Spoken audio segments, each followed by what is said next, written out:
So hello students, I welcome you all in my YouTube channel. So in this video I am going to discuss about the most important topic of our nervous system, that is myasthenia gravis. अब हम start करते हैं अपना most important topic, जो कि हमारा AIIMS नॉर्सेट या फिर किसी भी कॉम्पिटिटिव एग्ज़ाम के लिए जो कि मेडिकल स्टूडेंट है उसकी प्रिपरेशन कर रहा है, तो उसके लिए यह टॉपिक बहुत इंपॉर्टेंट हो जाता है. सो ठीक है, सो लेट्स गेट स्टार्टेड. तो इस नाम में ही इसका जो पूरा हमारी डिजीज़ छुपी हुई है. ठीक है, तो जैसे सबसे पहले हमारा क्या है, माइस्थीनिया. माइस मीन्स है muscles, sthenia means weakness, gravis means होता है सीरियस. तो अगर हम बात करें व्हाट इज़ माइस्थीनिया ग्रेविस, तो माइस्थीनिया ग्रेविस क्या है, एक हमारा ये ऑटोइम्यून डिसऑर्डर है. अब आपको ये पता होना चाहिए कि ऑटोइम्यून डिसऑर्डर है तो इसमें हमारा एंटीबॉडीज़ का इन्वॉल्वमेंट होगा. एंटीबॉडीज़ का इन्वॉल्वमेंट होगा और इसमें एंटीबॉडीज़ कहाँ से सीक्रेट होती हैं, थाइमस ग्लैंड से. ठीक है, तो आगे आप लोग एक एक करके देखेंगे, एक एक करके आप लोग इस टॉपिक को पढ़ेंगे. तो सबसे पहले हम इसकी डेफिनेशन लिख लेते हैं. डेफिनेशन,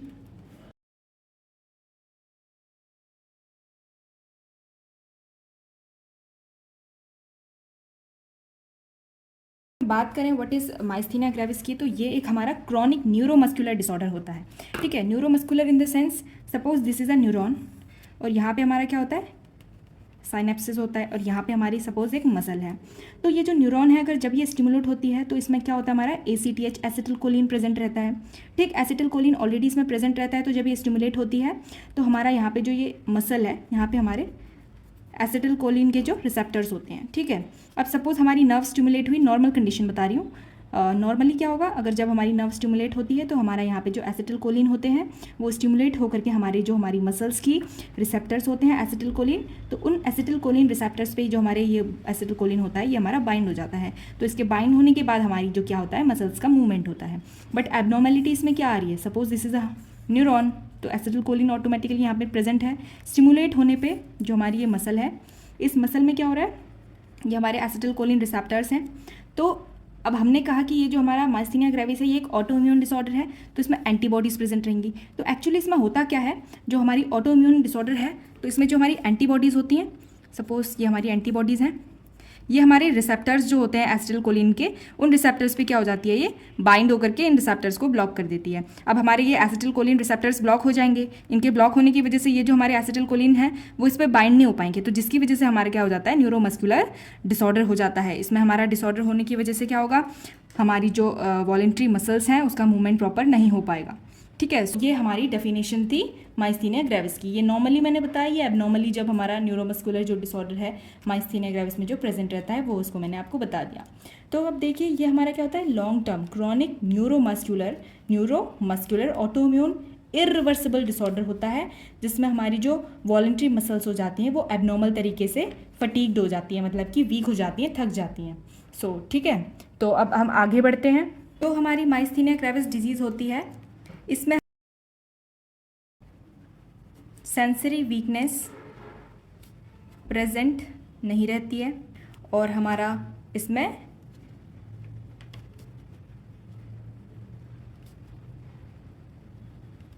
तो ये जो हमारा माइस्थीनिया ग्रेविस है इसमें हमारा सेंसरी वीकनेस क्या होती है, प्रेजेंट नहीं रहती है, जबकि मोटर वीकनेस प्रेजेंट रहती है. ठीक है, ये चीज़ आपको ध्यान में रखनी है. एग्जाम पॉइंट ऑफ व्यू से हमसे पूछा जाता है whether this myasthenia gravis is motor weakness और sensory weakness. So our answer will be motor weakness. So ठीक है, अगर इस डिजीज़ में हम बात करें इसके इंसिडेंस रेट की, तो इसमें जो हमारी फीमेल्स होती हैं, ठीक है, फीमेल्स में जो कि 20 से 30 ईयर्स की फीमेल्स होती हैं, जो कि यंग फीमेल्स हैं, उनमें ये जो माइस्थीनिया ग्रेविस है वो ज़्यादा देखने को मिलता है. ठीक है, और बट मैन में ये काफ़ी कम देखने को मिलेगा. मोस्ट कॉमन फीमेल्स में देखने को मिलता है. ठीक है, तो फीमेल्स में किस वजह से, देखिए जो हमारी थाइमस ग्लैंड होती है, थाइमस ग्लैंड है वही हमारी एंटीबॉडीज सिक्रेट करती है.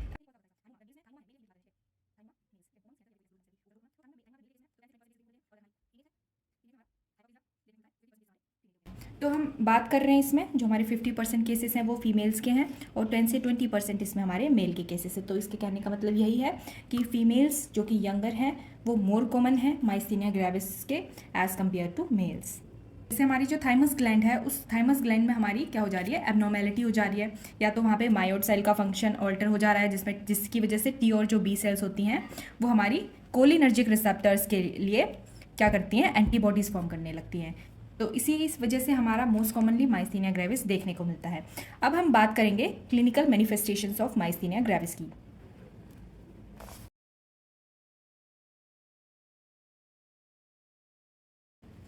Now let's move on to the clinical manifestation of myasthenia gravis. तो इसमें हमारे क्या क्या सिम्टम्स, साइन एंड सिम्टम्स के साथ पेशेंट हमारे पास आए।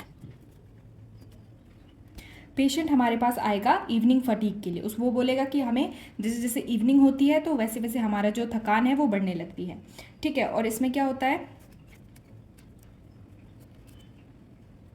इसमें जो हमारा पेशेंट है उसकी मसल की जो वीकनेस होगी वो फ्लक्चुएट होते रहती है। और सबसे मोस्ट कॉमनली जो एग्जाम में भी बहुत बार पूछा जाता है, मोस्ट कॉमन जो इसका क्लिनिकल मैनिफेस्टेशन है वो है टोसिस, जिसमें हमारी जो आईलिड होती है वो ड्रूप हो जाती है, ड्रूपिंग ऑफ आईलिड इसको बोलते हैं। हाँ ठीक है। अब मैनिफेस्टेशन है माइस्थीनिया ग्रेविस का।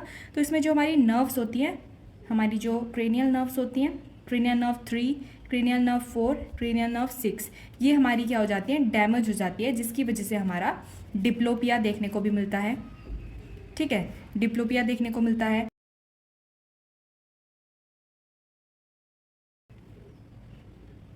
इसमें हमारा जो पेशेंट होता है उसको डिस्फेजिया भी देखने को मिलता है, जिसमें उसको निगलने में परेशानी होगी, ठीक है, और चबाने में भी उसको दिक्कत होती है। पेशेंट अपना खाना जो है वो पूरा कर ही नहीं पाता है, बहुत ज़्यादा टाइम लग जाता है उसको अपना मील पूरा करने में, ठीक है। और पेशेंट हमारे पास डिफ़िकल्टी ऑफ ब्रीदिंग का भी आता है, इसी केस में उसको ब्रीदिंग डिफ़िकल्टीज़ भी देखने को मिलती है, ठीक। स्नार्लिंग फेस अपीयरेंस मीन्स उसका फेस जो होगा वो लटकता हुआ, एक साइड से लटकता हुआ उसका फेस देखने को मिलेगा, ठीक है। बट एक चीज़ हमें इसमें ध्यान रखनी है, जो हमारा सेंसेशन और रिफ्लेक्सेस होते हैं हमारे प्यूपिलरी एकोमोडेशन के, वो हमारे नॉर्मल रहेंगे, एकोमोडेशन में कोई भी इसमें चेंज नहीं आता है, ठीक। हमारा मैनिफेस्टेशन है, सबसे मेन चीज़ इसमें एक टर्म हम बोलेंगे पेनलेस मसल वीकनेस होती है, पेनलेस मसल वीकनेस। और इसका जो ऑनसेट होता है वो काफ़ी ग्रेजुअल होता है, स्लो होता है, ठीक है। अगर जो पेशेंट हमारे पास आ रहा है, अगर उसका जो है रिपीटेटिव अगर वो स्टिमुलेट करेगा अपनी मसल्स को, तो उसका जो थकान है वो धीरे धीरे और बढ़ती जाएगी, ठीक है। यही हमारे क्लिनिकल मैनिफेस्टेशंस देखने को मिलते हैं हमारे माइस्थीनिया ग्रेविस में। इवनिंग फटीग होगा, पेशेंट हमारे पास फ्लक्चुएटिंग मसल वीकनेस के साथ आएगा, टोसिस जिसमें ड्रूपिंग ऑफ आईलाइट हो जाती है, और जो क्रेनियल नर्व्स हमारी 3, 4, 6 ये हमारी इन्वॉल्व हो जाती हैं, तो जिसकी वजह से पेशेंट्स को आईलिड रिलेटेड प्रॉब्लम्स देखने को मिलती है, डिप्लोपिया, डबल विजन हो जाएगा, ठीक है। Difficulty in breathing, snarling face appearance and slow onset होता है इसका, ठीक है। ग्रेजुअली धीरे धीरे ये क्या होता है, इंक्रीज होती है अगर हम मसल्स को रिपीटेड मैनर में क्या करें, स्टिमुलेट करें। तो अब हम बात करेंगे इसके डायग्नोसिस की। डायग्नोसिस बहुत इंपॉर्टेंट है। एम्स हमारा जो एग्ज़ाम होता है, एम्स या फिर कोई भी हमारे नर्सिंग ऑफिसर के रिक्रूटमेंट के एग्ज़ाम होते हैं, तो उसमें इसकी जो डायग्नोसिस होती है वो बहुत बार पूछी जाती है। तो इसमें सबसे मेन जो है हमारा डायग्नोसिस, कैसे हम डायग्नोस करेंगे, वो हमारा सबसे पहले हिस्ट्री एंड फिजिकल एग्जामिनेशन करेंगे। सेकंड हमारा इसमें आता है एंटीबॉडी टेस्ट। एंटीबॉडी टेस्ट करेंगे, इसमें हम क्या करेंगे, देखेंगे कि हमारी एंटीबॉडी जो है वो प्रेजेंट है या नहीं ब्लड में, ठीक है। और एक हमारा टेस्ट और आता है इसमें,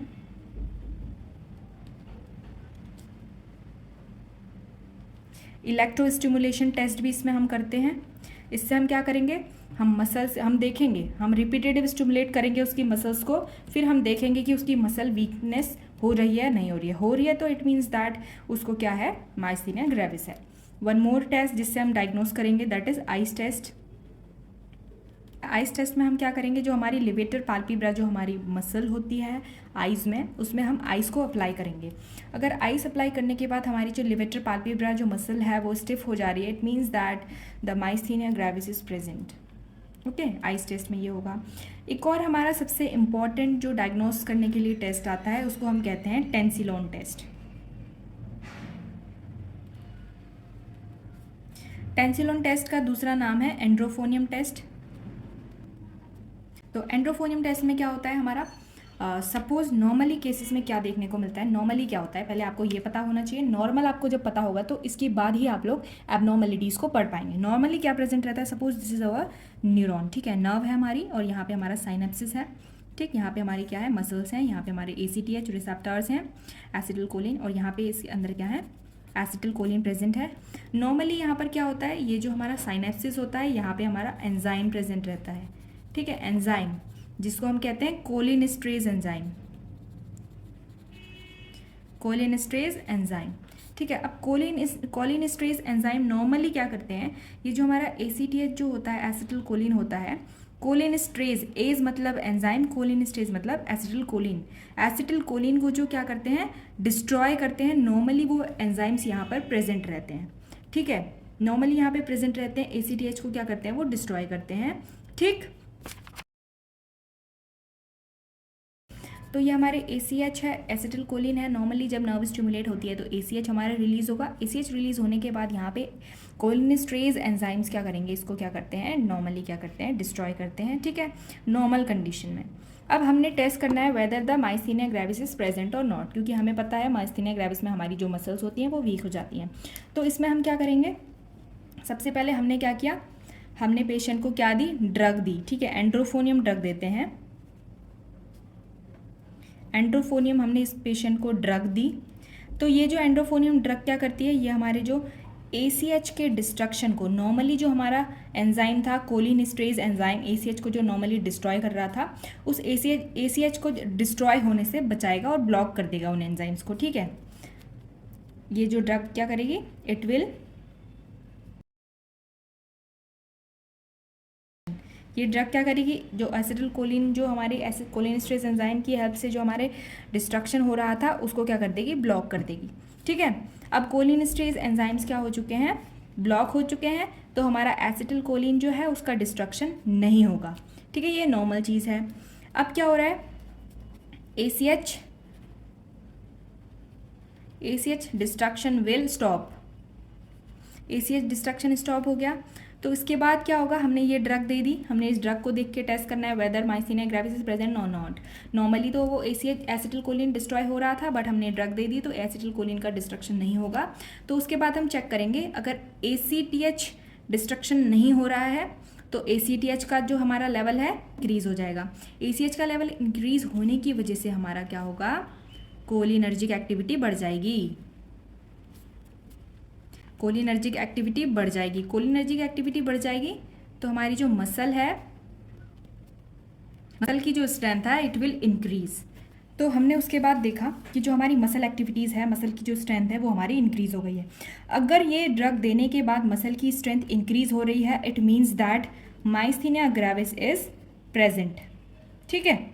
तो ये हम टेस्ट करते हैं। एक चीज़ जो हमारा जो हमारा एंड्रोफोनियम टेस्ट होता है, इस टेस्ट के दौरान हमें एक चीज़ बहुत इंपॉर्टेंट है और हमें हमेशा ध्यान में रखनी है कि क्वेश्चन हमसे पूछा जाता है कि ऐसी कौन सी ड्रग है वो हमें बेड साइड में रखनी पड़ती है जब हम एंड्रोफोनियम टेस्ट कर रहे हैं। तो हमें हमेशा ध्यान में रखना है, ऑलवेज रिमेंबर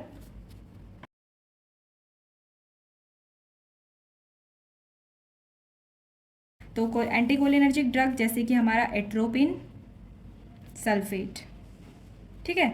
तो इन केस क्राइसिस हो गया तो हमें क्या करना है, एंटीकोलिनर्जिक ड्रग बेड साइड हमेशा रखनी है जब भी हम इस टेस्ट को परफॉर्म करते हैं। ये हमारा क्वेश्चन है, क्वेश्चन बहुत बार पूछा गया है। सो ठीक है, this is all about the diagnosis, हम कैसे डायग्नोस करते हैं। ये जो हमारा टेंसिलॉन टेस्ट था, ये हमारा क्या होता है, स्क्रीनिंग टेस्ट होता है, स्क्रीनिंग टेस्ट, ठीक। तो हमसे पूछा जाता है what is the confirmatory test of myasthenia gravis. तो अगर हम बात करें कंफर्मेटरी टेस्ट की, इसमें हमारा जो कंफर्मेटरी टेस्ट होता है वो हमारा मोस्ट स्पेसिफिक माना जाता है, वो होता है electromyography. Electromyography is the most sensitive and most specific test for myasthenia gravis. This tensilon test is the screening test and this electromyography is the specific and the sensitive test.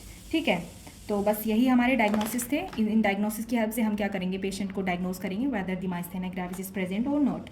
So now let's move on to the management of myasthenia gravis. अब हम बात करेंगे इसके management की, हम इसको कैसे manage करेंगे। तो सबसे पहले ट्रीटमेंट ऑफ चॉइस इसमें हमारा होता है, treatment of choice is plasma pheresis, ठीक है। प्लाज्मा फेरेसिस क्यों? क्योंकि एंटीबॉडीज़ प्लाज्मा फेरेसिस करने से एंटीबॉडीज़ क्या हो जाती हैं, रिमूव हो जाती हैं, ठीक है। उसमें हम क्या करते हैं, एंटीबॉडीज़ को अलग कर देते हैं, ठीक है। So this is the treatment of choice, ठीक है। अगर क्रोनिक क्राइसिस का पेशेंट हमारे पास आ रहा है तो क्रोनिक क्राइसिस के केस में हमारी फर्स्ट ड्रग ऑफ चॉइस होती है एंटीकोलिनिस्ट्रेज, ठीक है। एंटीकोलिनिस्ट्रेज ड्रग हम पेशेंट को देते हैं, ठीक है। एंटीकोलिनिस्ट्रेज ड्रग क्या करेगी, जो हमारे कोलिनिस्ट्रेज एंजाइम्स है उनको ब्लॉक कर देगी, ठीक है। तो ये लॉन्ग टर्म केसेस में होता है, ठीक। तो लॉन्ग टर्म केसेस में एंटीकोलिनिस्ट्रेज ड्रग जैसे कि नियोस्टिग्मीन, पाइरिडोस्टिग्मीन, ये हमारी लॉन्ग टर्म बेसिस पे हम क्या करते हैं, पेशेंट्स को देते हैं। ये हमारी कोलिनिस्ट्रेज एंजाइम्स को क्या कर देगी, रिड्यूस, ब्लॉक कर देगी, ठीक। तो इन केस इसके बाद भी पेशेंट को आराम नहीं मिलता है तो वी विल प्रेफर थाइमैक्टमी। थाइमैक्टमी में हम क्या करेंगे, थाइमस ग्लैंड जहाँ से एंटीबॉडीज़ प्रोड्यूस हो रही हैं उसके सोर्स को ही हम क्या कर देते हैं, रिमूव कर देते हैं वाया सर्जरी। तो देखिए क्वेश्चन पूछा जाता है, अगर आपको ऑप्शन में दिया जाएगा कि ऐसी कौन सी नर्वस सिस्टम की कौन सी हमारी डिजीज़ है जिसमें हम थाइमैक्टमी परफॉर्म करते हैं, तो उसमें हमारा आंसर क्या आएगा, माइस्थीनिया ग्रेविस। एक चीज़ हमें ये ध्यान में रखनी है, थाइमैक्टमी हम किन पेशेंट्स में करते हैं, जिनकी एज 60 ईयर से कम है, उन्हीं में हम ये जो सर्जरी परफॉर्म करते हैं। और जो हमारे पीडियाट्रिक्स, जो हमारे बच्चे होते हैं, चिल्ड्रंस, उनमें थाइमैक्टमी परफॉर्म नहीं की जाती है, ठीक है। इसको याद रखना है हमें। थाइमैक्टमी किस में परफॉर्म की जाती है, माइस्थीनिया ग्रेविस में। अब देखिए 25% जो केसेस होते हैं वो तो हमारे थाइमैक्टमी से रिकवर हो जाते हैं, ठीक है। और 50% जो हमारे इसमें केसेस होते हैं थाइमैक्टमी के बाद, जो हमारी सर्जरी के बाद हमारे पास आते हैं, वो हमारे क्या शो करते हैं, सिग्निफिकेंट बेनिफिट शो करते हैं। और 25% जो केसेस होते हैं उनमें कोई भी इफेक्ट देखने को नहीं मिलता है, ठीक। तो देखिए ये हमारे क्या थे, थाइमैक्टमी में किन किन % केसेस में रिकवर हो जाते हैं, किसमें सिग्निफिकेंट हमारा रिजल्ट देखने को मिलता है, अच्छा रिजल्ट देखने को, और किसी में कोई भी असर नहीं दिखता है। अगर थाइमैक्टमी के बाद भी पेशेंट्स को आराम नहीं मिल रहा है तो फिर हम लास्ट में क्या प्रेफर करते हैं, इम्यूनोसप्रेसिव एजेंट्स हम पेशेंट को प्रोवाइड कर देते हैं, ठीक है। इम्यूनोसप्रेसिव एजेंट्स प्रोवाइड कर देंगे। और बेस्ट क्या होगी इसमें, कॉर्टिकोस्टेरॉइड्स हम इसमें क्या करेंगे, प्रोवाइड कर देंगे। This is all about myasthenia gravis. तो आई होप आप लोग को इस वीडियो के थ्रू इस टॉपिक का सारा हर एक कंसेप्ट समझ में आ गया होगा, ठीक है। तो ऐसे ही मैं आप लोग के लिए वीडियोस लाते रहूँगी। आप लोग नीचे कमेंट बॉक्स में अपने रिव्यू दे सकते हैं, और जिस जिस सब्जेक्ट में, जिस जिस टॉपिक्स में आप लोग को वीडियो चाहिए तो आप लोग कमेंट कर सकते हैं। So thanks for watching.